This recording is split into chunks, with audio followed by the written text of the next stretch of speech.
Cameron Brown with the NASE. Over the years, I've learned to use my inbox as an effective manager of my time. If you're like me, almost all communication comes in via email.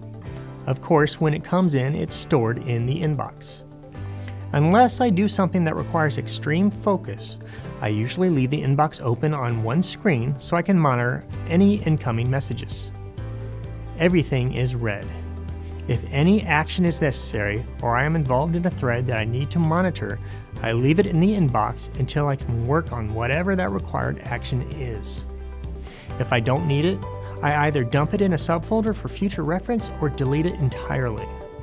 In this way, my inbox is like my desk. My goal is to keep as little as necessary in my inbox. This helps me gauge my current workload and adjust as necessary.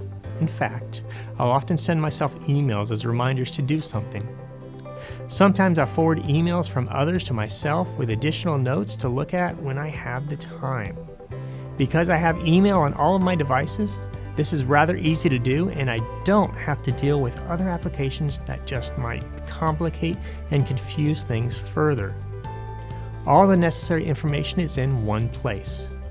I hope you found this segment helpful. There are more great tips to be found on our website, nase.org.